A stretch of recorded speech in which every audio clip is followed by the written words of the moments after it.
Okay, good. Hello. Hello. I'm Aaron. That's Booster. It's 10:06 p.m. My car clock is fucked up. We just saw Disclosure Day, directed by Steven Spielberg, starring Emily Blunt, Josh O'Connor, Coleman Domingo, Colin Firth, etc. Wyatt Russell. Wyatt Russell for some of it. It's about aliens having existed for a while and kept secret, and Josh O'Connor and Emily Blunt setting out to disclose that to the world. Kinda. Well, it's more about Josh O'Connor's the whistleblower. He worked for the government, not the government. He worked with the government and this shady organization called Warnex or whatever the hell. Wardex. And they had evidence of aliens existing for decades, and he's Since finally 1947. Yeah, he finally watched some of the videos, and he says this deserves to be public knowledge. But then he has to go against the people trying to hunt him down to try and make the information known. And along with that, Emily Blunt's character is a weather person from Kansas City, Yeah. and she sees this cardinal randomly, and then all of a sudden she's like Pluribus. She can speak any language in the world. She can read people's minds. She can pretty much do anything. And that lands her in the hospital, and she becomes the target for Warnex. And soon enough, the stories intersect, and it has to do with aliens. And it's directed by Steven Spielberg, written by David Koepp, who has written a lot of Spielberg's things. He wrote Jurassic Park, which is my favorite Spielberg movie for sure. That movie's perfect. I give it a 10 out of 10. It's actually my favorite Spielberg one. He also wrote Indiana Jones and the Crystal Skull and The Dial of Destiny. So he also wrote some stinkers. Cold Storage, which came out this year. I thought it sucked. He writes a lot of things. He's the fourth highest grossing screenwriter of all time. That's crazy. So he's he's some good and bad. But we didn't really know what to expect, because I'm not really a big fan of Spielberg. He hasn't made something really good. Really good is an even further stretch, but he hasn't made something good since Bridge of Spies in like 2015. Haven't seen it. I never saw The Fabelmans or West Side Story, but I heard it was kind of mid. Me neither. But he made Ready Player One. I mean, he's bad. He's made a lot of old things that are crazy good, like Jaws and Close Encounters, which I watched yesterday. And then lately he's been making some mid stuff. So I was interested and curious based on the production. And what did you think of it? Same. I was also curious just because I'm like, ooh, new Spielberg at a time where I care about movies, because I cool. like just missed The Fabelmans. The trailer was cool. I like Josh O'Connor. I liked him in Knives Out 3. I liked him in Challengers. I think he's pretty good. He wasn't doing the best job here, but I don't think it's his fault. To work with. I thought this movie was pretty mid, honestly. I was wholly unimpressed. I liked parts of it, but all in all, I felt like just nothing. I was just bored the whole time. Yeah, it moves slowly. Like I said, there's two main characters and two stories that kind of eventually intersect around the 2/3 point. And Emily Blunt's character is kind of one note. She's this empath, basically. Yeah. Like, that's basically all her character. She gains these powers, and she whines about how, annoying they are, but also she uses them to kind of control people and influence people to escape from the law. And she feels this draw towards Josh O'Connor character. And she's also being hunted down by Wardex, who has these alien tome things that you can use to control people. It's a little bit unfocused as a movie, because it goes back and forth between the conspiracy that aliens are real and we deserve to know, and chosen child plots, I guess. It goes back and forth between those. Yeah. And not super consistently. Because near the end, we won't spoil it too much, but I've read on Letterboxds, the third act can usually falls off for a lot of people, and I was looking forward to that, and it did. It did, because it just grinded to a halt. Well, you were expecting a different movie, is what I was expecting a different movie, which is a little bit on me. For a film called Disclosure Day, I thought it was going to be halfway point or end of the second act that they disclose the aliens, and then we see the fallout of that, and we just kind of that's not what happened. It doesn't happen that way. Which was just this movie just left a lot to be desired. The script was the script was the worst part. Like, I liked the shots, I liked the lighting. Yeah, well, but the script just wasn't there. It was a little repetitive. It was characters telling me things about them instead of showing me.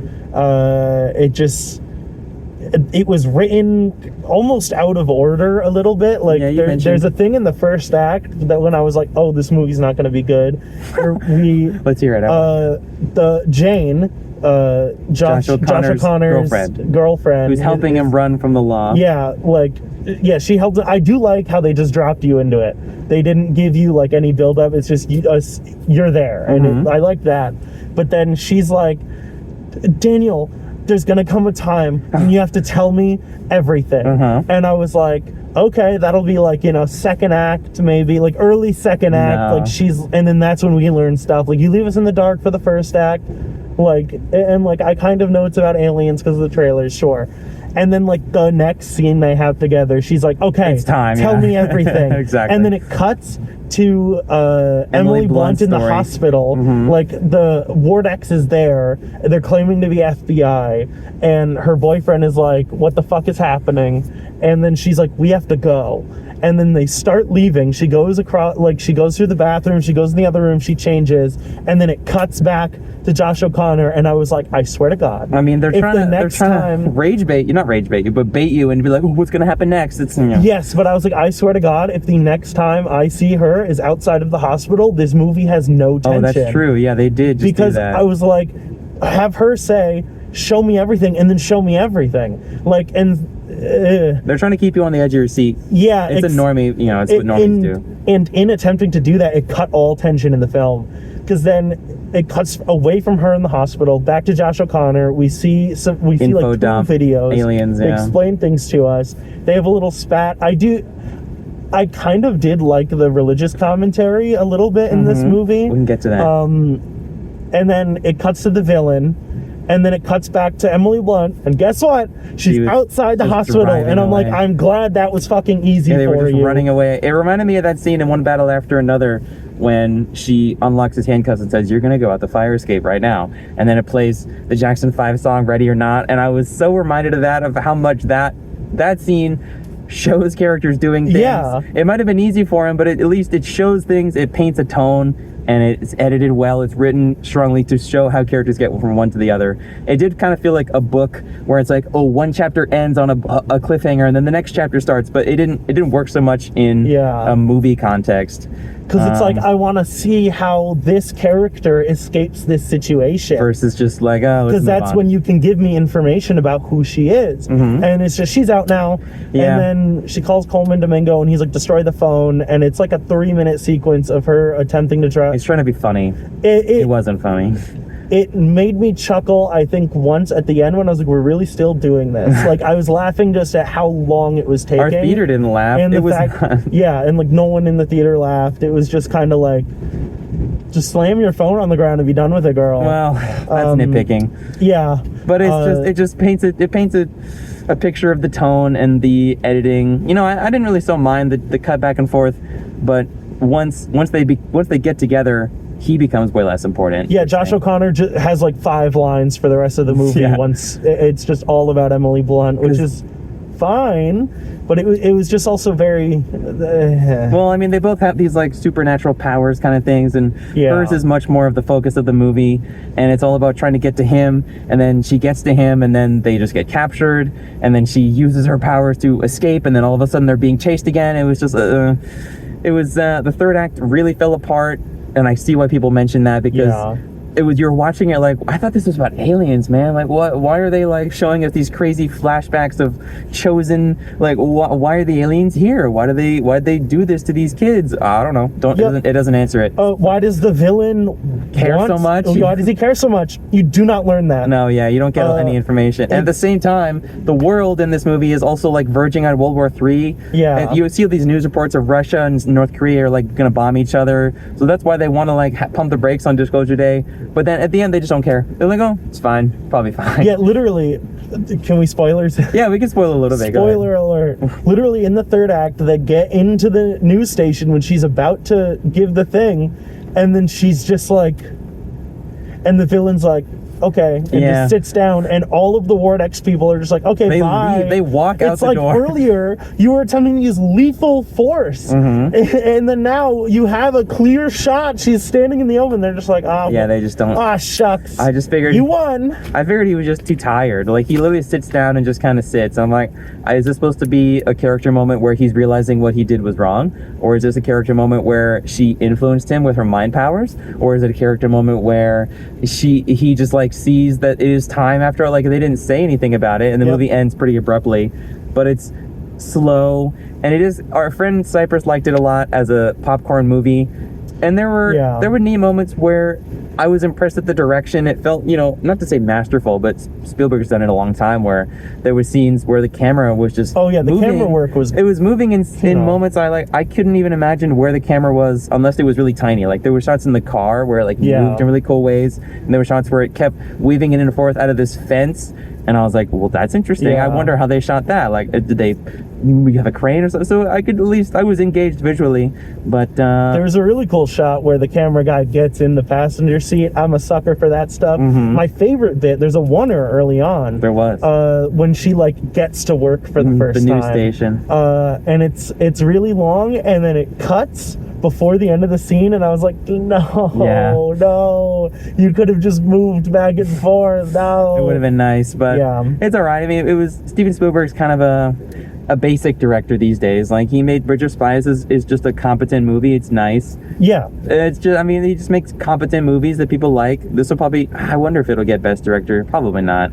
No. Nomination at least. No. Maybe. He'll be on the short list. Yeah, the short list for sure, just because he's a name that people know and will vote for. It was very much like, I liked the direction. I liked the lighting a lot. I thought a lot of scenes were very well lit.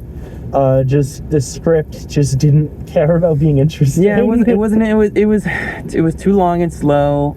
The third act, does go off the rails, like everyone said, but it wasn't like off the rails like I was expecting, like completely ridiculous, like the movie Knowing, or even the ending of Close Encounters. It wasn't like so, like, you didn't understand it. It was just like, this is just kind of a weird way to go. I don't really love it. Like, there was some energetic moments. There was a scene that I really thought should have had a needle drop, because in the first scene she's driving to work listening to Great Escape. Remember that? I thought it was Fergalicious. No, it was Great Escape, because she's like, woohoo, woohoo. You sure? I don't know. You don't remember that? I remember it. I just thought it was a different song. No, she sings. No, I remember it. She sings to The Great Escape by Gwen Stefani. Oops, my bad. Wrong That's woman. crazy. My bad. Totally. Anyway, then she gets pulled over, and it's a really weird needle drop, because it's like, what tone are we going for? But then later, spoilers, they're driving away in invisible fire engines, and they there was really stupid slapstick energy of these cronies running in and falling over and legs up in the air. They turn a bunch of stuff invisible, and then they start tripping over things they can't see. It was slapstick, full on. I was like, why is there slapstick comedy in the third act of my drama? Yeah, what tone are we really going for? And if they had repurposed The Great Escape when the fire engines were driving away, I would have been fire. It would have matched. Good, yeah. It would have matched the tone. In my head, I was like, "You're missing it. This is so obvious. Why would you play?" Because it was weird in the first act, but it would have paid off in the second act. But I guess by that point, the tone they really wanted was like, "We're going to be deep and serious. This is a serious." Don't do slapstick. I know comedy. it didn't make sense. I think this is a moment where I like the movie better than this cat, though. I think I'm gonna give it a 6 out of 10. I think it's a 5.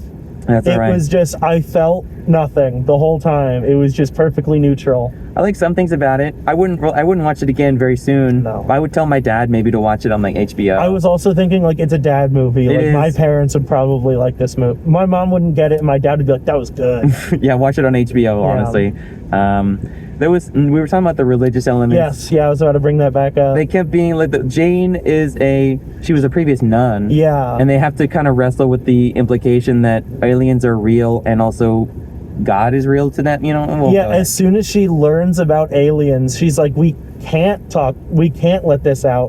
Where Josh O'Connor is like, we have to tell people. She's like, we can't, because God has built our society, and if we let people know that there's other divine beings, then that all falls apart. And I was like, okay, I don't think they're divine beings. No. They're just aliens. And then there's a conversation later that I do think was well done, where she calls her former nun mother or something, And she's like, in Genesis, it says that we're God's supreme creations. And the nun just goes, on earth. It says we're God's supreme creation on earth. That's Do silly. you really think he would make such a large universe only for us? And I was like, I don't hate it. It's a little cheesy. Cheesy but is right. I am like, yeah, people are like religious people tend to be pretty restrictive in it. And it's just like, yeah, why? I see what you're saying. Like, and people are like, oh, there can't be aliens because of God. And it's like, and not necessarily. Yeah, I'm not used to. I mean, I never think of things religiously. So when she was having that conversation, she was whining about religion. I was like, who cares? Literally, who cares? Same. I rolled my eyes at first, but I was also like, in universe, I understand why she's doing this. I don't understand why Josh O'Connor didn't like push back at all. He was just like, whatever. I have to go call someone. He just left and went to a crop circle. Yeah, and then she got like possessed. Spoilers. Go watch the movie. First act. Go watch the movie if you care. The Spielberg. It was not. I mean, it was. I guess it was better than. I give it the same score as Close Encounters, but I also don't like E.T. I mean, Mr. Man just loves aliens. So. I also thought the alien designs were boring. They were. They were so just uninspired. Generic alien design. I'm like, you could have done anything. Think of an alien design. You've seen it. Yep. You've seen it in the movie. That's the one in the movie. It's quite literally the exact one you'd expect. It's not. It's like kind of E.T. except for the black eyes. Like, yeah. Forget it. I'm just like, after a decade of Star Wars and Guardians of the Galaxy, I'm like, you can't just give me big head, big eye. Yeah, literally. You have to give me something interesting. That felt dated, but it didn't feel like Asteroid City, where it was trying to be dated on purpose. Yeah. It felt like it was just dated because Spielberg probably, grew up in the 40s and like has that memory. I don't know. Exactly. It's like he's old as shit, so that's just the alien design in his brain. But I'm like, aliens would not be humanoid in all likelihood. Like I think Arrival is great aliens. Me too. Go watch Arrival. Go watch Arrival instead of this. Take your parents to this for Father's Day. They might love it. Yeah, he'll probably enjoy it. That's it. Well, we're seeing Toy Story 5 or something. Oh God, Leviticus. I want to see Supergirl. I don't care about that. Fair enough. We might see it. We might not. Stay tuned. Yes. Thanks for watching. Goodbye forever.